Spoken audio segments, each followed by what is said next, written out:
Ndoto ndogo zinaweza kuleta mabadiliko makubwa. Ushirikiano na mshikamano wa jamii huunda nguvu kubwa kuliko mali pekee. Elimu, afya na haki kwa wote ni msingi wa maendeleo. Uongozi wa hekima na unyenyekevu ni nguvu kubwa kuliko nguvu ya mali au heshima ya dhahiri. Karibu tena kwenye Tunu za Kiswahili. Hadithi hizi hazina mwisho wa mafumbo na mshangao. Leo tutachunguza hatua mpya za maisha ya Juma, maskini aliyebadilisha kijiji chote. Uwe tayari, maana safari hii itakuchukua kwenye mabadiliko yasiyo ya kawaida, mapambano yasiyoisha, na hekima inayofanya moyo wako uchanganyike na matumaini na mshangao. Siku za mvua na mazao mapya. Baada ya ujenzi wa hifadhi ya maji na kisima kipya, kijiji kilianza kuonekana tofauti kabisa.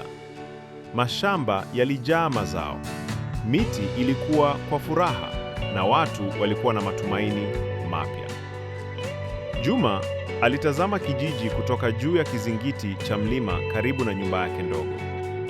Aliona watoto wakicheka kwenye mashamba, wanawake wakibeba maji kwa urahisi, na wazee wakibarikiwa na mafanikio ya pamoja.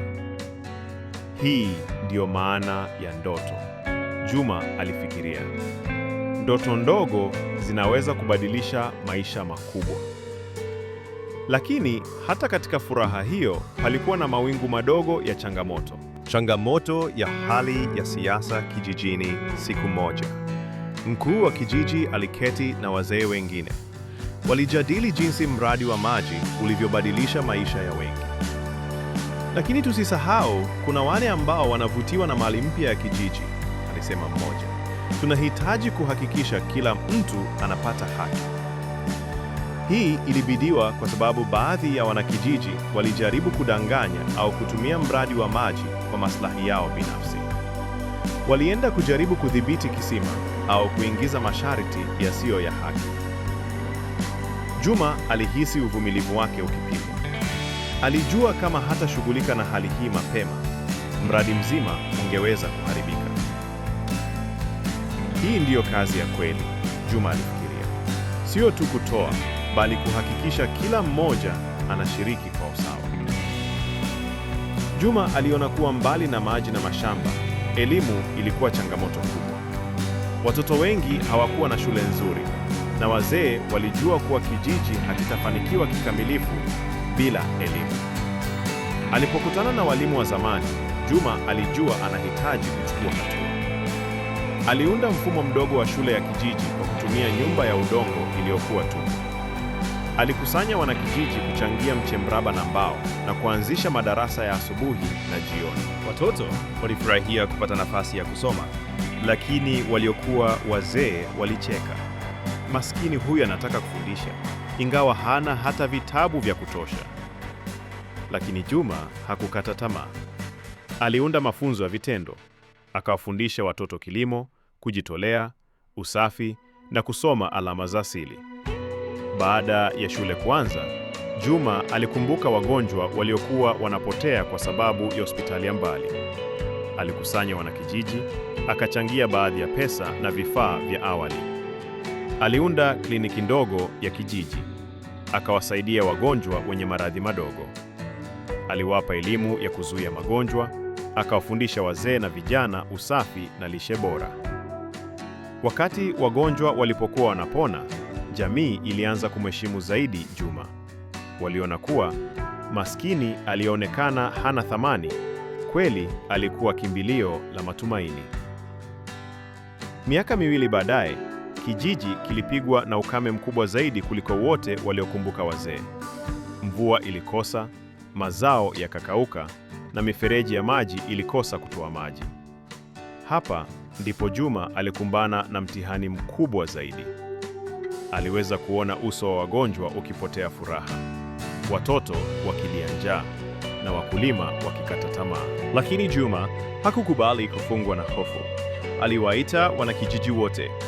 Sasa ndiyo wakati wa mshikamano wetu. Tukiungana tunaweza kuokoa kijiji. Walicheka baadhi ya watu, lakini wengi walikumbuka kazi ya kisima na hifadhi ya maji. Hivyo wakamwamini Juma tena. Kujenga hifadhi kubwa ya maji, Juma aliongoza kijiji katika mradi mkubwa zaidi ya maji. Hifadhi kubwa ya maji chini ya ardhi, mifereji ya umwagiliaji inayosambaza maji kwa mashamba yote, mashule, kliniki na nyumba za kijiji zote zikiwa na maji safi kila siku.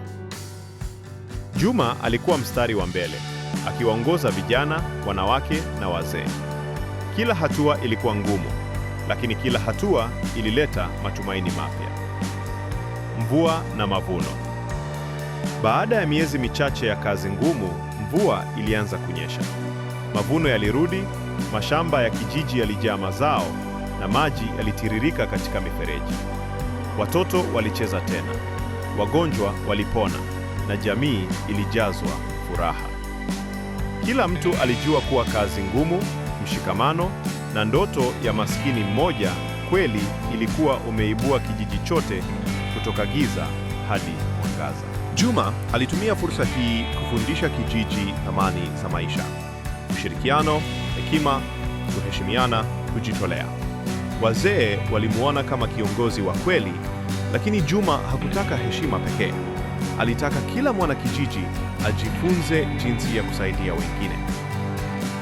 Sifa ya kweli ya kijiji ni jinsi kila mmoja anavyoshirikiana, alisema kwa sauti tulivu lakini yenye nguvu. Hakika, kila mafanikio huleta changamoto. Baadhi ya watu walijaribu kutumia mradi wa maji kwa maslahi yao binafsi. Waliunda hoja za kudanganya na kujaribu kudhibiti kisima. Hapa, Juma alijifunza umuhimu wa uongozi sahihi, kuanzisha sheria za kijiji, kuhakikisha kila mwanakijiji anapata haki, kuwa mfano wa heshima na uadilifu. Kwa utulivu, akawaongoza wenye dhana mbaya kuelekea uzuri wa kijiji, akionyesha kuwa nguvu ya kweli ni hekima, si tu nguvu ya mali. Ukombozi wa kijiji. Baada ya miaka michache, kijiji kilikuwa kikubwa, chenye mshikamano, kilicho na elimu na afya, na waliokuwa walidharauliwa awali walikuwa na nafasi sawa. Juma aliendelea kuwa mfano wa ndoto zinazoweza kugeuka hakika, na kijiji kilikuwa kimbilio la matumaini kwa vijiji vyote jirani. Funzo kuu la sehemu ya pili: ndoto ndogo zinaweza kuleta mabadiliko makubwa. Ushirikiano na mshikamano wa jamii huunda nguvu kubwa kuliko mali pekee. Elimu, afya na haki kwa wote ni msingi wa maendeleo. Uongozi wa hekima na unyenyekevu ni nguvu kubwa kuliko nguvu ya mali au heshima ya dhahiri. Na hapo ndipo simulizi la sehemu ya pili linapofikia kikomo. Tumeona jinsi kijana maskini, licha ya changamoto na vikwazo, ameendelea kusimama imara na kuonyesha kuwa kweli mti ulioinama si mwisho wa msitu. Hadithi hii inatufundisha kuwa mshikamano ni ngao na uvumilivu ni daraja la kufika mbali. Methali husema, usione vyaelea vimeundwa. Hakuna ushindi bila jasho, na hakuna mwanga bila kivuli cha giza. Lakini je, safari ya maskini huyu imefika mwisho? Ama kuna milima mingine ya kupanda na mabonde ya kushuka? Majibu yake tutayashuhudia kwenye sehemu ya 3 ya simulizi hili la kusisimua. Usisahau kujiunga nasi kwa kusubscribe kwenye Tunu za Kiswahili, kubonyeza alama ya kengele na kutuandikia maoni yako. Kwa kufanya hivyo, utaendelea kupata hadithi mpya za kusisimua, za mafunzo na zenye hekima kila wiki.